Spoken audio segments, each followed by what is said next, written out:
টঙ্গী ইজতেমার ময়দানে মাঠ দখলকে কেন্দ্র করে দুই গ্রুপের মধ্যে সংঘর্ষের ঘটনায় নিহত হয়েছেন অন্তত দুইজন, আহত হয়েছেন শতাধিক মুসল্লি এবং এই ঢাকা মেডিকেলে এখন ভর্তি রয়েছেন চারজন, চিকিৎসা নিয়েছেন অন্তত অর্ধশতাধিক মুসল্লি। আমরা দেখছি যে পুরো ঢাকা মেডিকেলে এখানে যারা মুসল্লি রয়েছেন দুই গ্রুপের মধ্যে, অর্থাৎ জুবাইরপন্থী এবং সাতপন্থীদের যে সংঘর্ষ হয়েছে সেই সংঘর্ষে যারা আহত হয়েছেন তারা ভর্তি হয়ে তারা চিকিৎসা নিচ্ছেন।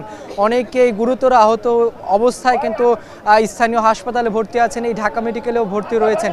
এবং এখানে যারা মুসল্লি যারা রয়েছেন তারা বলছেন যে অতর্কিত হামলার কারণেই তাদের এই যে যারা আহত হয়েছেন তাদের আজকে এই ক্ষয়ক্ষতি হয়েছে। এবং আমরা যেটা আনুষ্ঠানিকভাবে জানতে পেরেছি যে দুইজনের নাম পাওয়া গিয়েছে নিহত হওয়ার ঘটনায়। তবে সুরাই নেজামির পক্ষ থেকে আসলে জানানো হয়েছে যে তিনজন নিহত হয়েছেন, তারা আসলে দাবি করেছেন তাদের যে মিডিয়া উইং তারা আমাদেরকে জানিয়েছেন। এবং এই ঢাকা মেডিকেলে এখন যারা মুসল্লি রয়েছেন তারা কিন্তু এখানে অবস্থান করছেন এবং তারা বলছেন যে এই ঘটনা একটি বিচার বা দৃষ্টান্তমূলক শাস্তি তারা দাবি করছেন।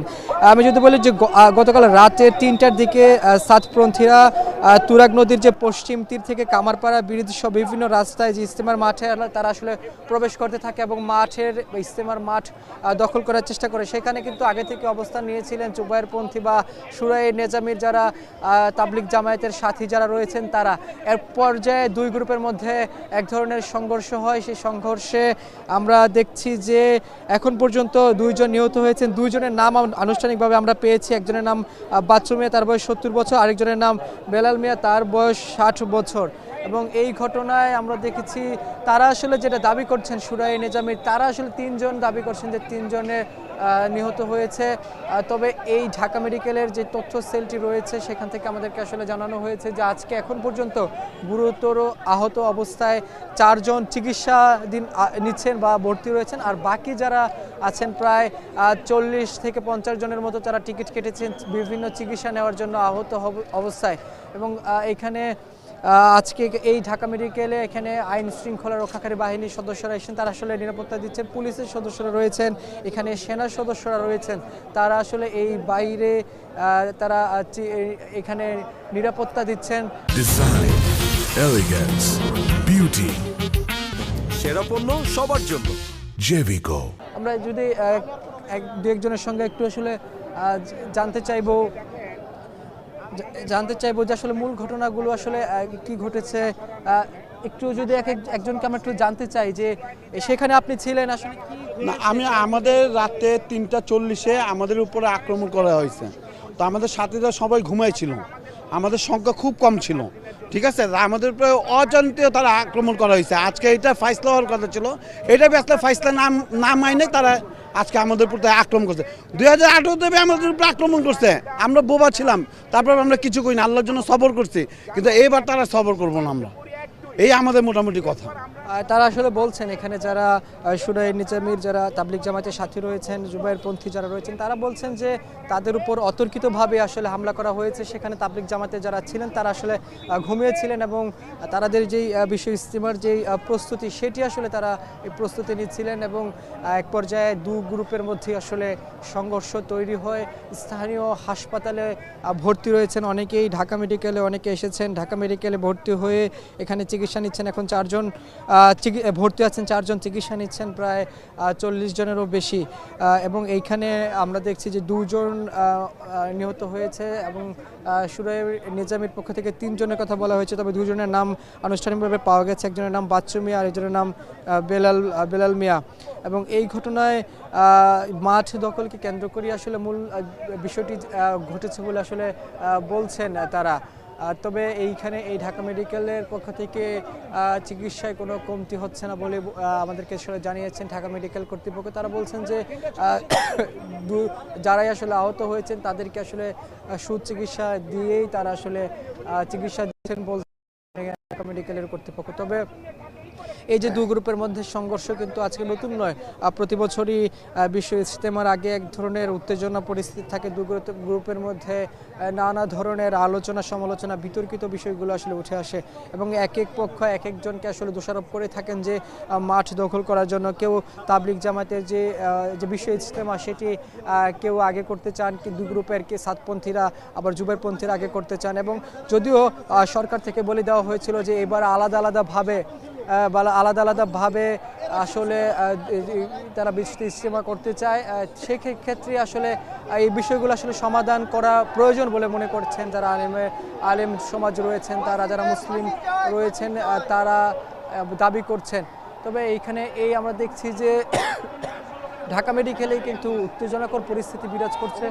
এখানে দু গ্রুপের মধ্যে ঢাকা মেডিকেলও কিন্তু সেই পরিস্থিতি দেখছি। এখানে দু গ্রুপের মধ্যে এইখানেও আসলে এক ধরনের বিশৃঙ্খলার পরিবেশ তৈরি হচ্ছে। তবে পরিবেশ যাতে আসলে নষ্ট না হয় সে বিষয়ে এখানে আমরা দেখছি আইন শৃঙ্খলা রক্ষাকারী বাহিনীর সদস্যরা রয়েছেন, যার কারণে তবে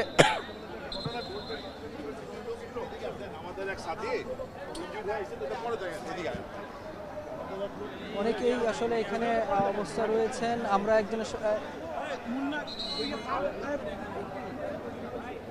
এই ঢাকা মেডিকেলও আমরা দেখছি এখন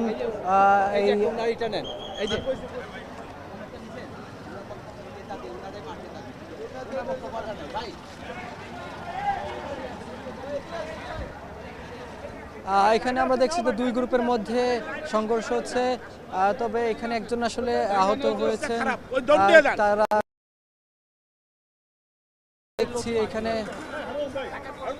একজন অসুস্থ, একজন আহত হয়ে এখানে আহত হয়েছেন একজন এখানে আমরা দেখছি।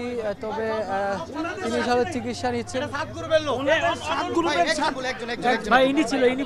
ভাই আমি প্রথমে আমাদের সাথীর একরামের জন্য আমরা আসছি, যে যেভাবে অসুস্থ মাঠের আস্তে আস্তে আমরা দৌড়ঝাঁপ পারতেছি। তো ওনার সাথে যে ভাই ছিল, তো আমাকে প্রেসক্রিপশন দিয়ে বললো ভাই আমার একটু ওষুধ লাগবে, আমরা কুমিল্লার থেকে আসছি। তো প্রথম মিথ্যা বলছে যে আমরা আলেম ওলামার লোক। তো আমরা একরামের নিয়তে আমার টাকাতে আমি ওষুধ এনে দিছি, ভাইয়ের মাথা হাতে দিছি। তো পালাক্রমে যে কোনোভাবে আমি চলে বলে আমি জিজ্ঞেস করছি, তো ওনারা বলছে আমরা সাত পক্ষের লোক। উনি বলছে, তো বলতেছে ভাই আল্লাহর জন্য যদি উপকার করেন, যে আল্লাহর জন্য, তাও আমরা তারা বের করে দিছি। ওনার সাথে আমি কথা বললাম যে ভাই বলবে, নিজে স্টেটমেন্ট দিছে যে ভাই যখন লাইট অফ করে দিছে টঙ্গীর টিন শেডের ভেতর আমাদের সাথীরা যেখানে পাহারা ছিল, আমাদের লোককে আমাদের ছুরি দিয়ে আঘাত করছে। উনি নিজে স্টেটমেন্ট বলছে। আমি জিজ্ঞেস করছি ভাই আমরা তো কেউ ছুরি মারামারি করিনি ওলামা একরাম, আপনার তো। পরে উনি নিজে বলছে ভাই যে মারামারি করতে ঢুকছে ওরা দু চারজন।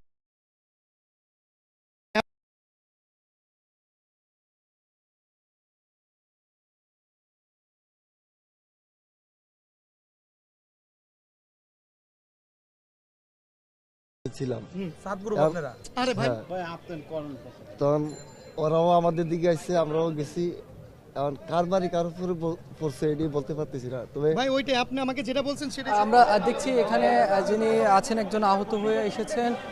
আহত হয়ে তিনি আসলে বলছেন যে এই যেহেতু অন্ধকারের মধ্যে আসলে দুই গ্রুপের মধ্যে হামলা হয়েছে, সংঘর্ষ হয়েছে, সেক্ষেত্রে তারা আসলে ঠিকভাবে আসলে ঠাউর করতে পারেনি যে আসলে কিভাবে কি হয়েছে। তবে যারা আহত হয়েছেন তারা এখনও একজন দুজন করে তারা হাসপাতালে আসছেন, ঢাকা মেডিকেলে আসছেন, এবং ঢাকা মেডিকেল কর্তৃপক্ষ এখানে নিরাপত্তা জোরদার করা হয়েছে, কারণ এখনও কিন্তু পরিস্থিতি নিয়ন্ত্রণে আসেনি। এবং এই জুবাইরপন্থী এবং সাদপন্থীদের যারা অনুসারী রয়েছেন তারা কিন্তু এখনও এই হাসপাতালে এসে, আমরা কিছুক্ষণ আগেই দেখছিলাম এক ধরনের বিশৃঙ্খলা আসলে তৈরি হয়েছে দু গ্রুপের মধ্যে। তবে সেই বিশৃঙ্খলাকে কেন্দ্র করে আসলে প্রতি বছরই মাঠ দখলকে কেন্দ্র করে দু গ্রুপের মধ্যে এক ধরনের পাল্টাপাল্টি অভিযোগ থাকে, উত্তেজনা থাকে। সেটাই আসলে এর প্রতিফলন ঘটেছে। আজকে গতকালকে রাতে ৩টার দিকে কিন্তু দু গ্রুপের মধ্যে সংঘর্ষ তৈরি হয়। সেই সংঘর্ষে এক পর্যায়ে এখানে দুজন নিহত হওয়ার ঘটনায় নাম পাওয়া গিয়েছে। তবে সুরাই নিজামে অর্থাৎ জুবাইরপন্থীদের যে মিডিয়া উইংস তারা আসলে বলেছেন ৩ জন নিহত হয়েছে, করে ভর্তি হচ্ছেন, হাসপাতালে আসছেন, চিকিৎসা নিচ্ছেন। এবং ঢাকা মেডিকেল কর্তৃপক্ষ আসলে বলছেন যে এখানে ঢাকা মেডিকেলের যে পরিচালক তিনি আসলে এখানে পরিদর্শন করছেন, বারবার তাদের সঙ্গে কথা বলার চেষ্টা করছেন। ঢাকা মেডিকেলের যে পরিস্থিতি সেটা যাতে আসলে কোনো প্রকার বিঘ্ন না ঘটে সে বিষয়ে আসলে তারা জানাচ্ছেন।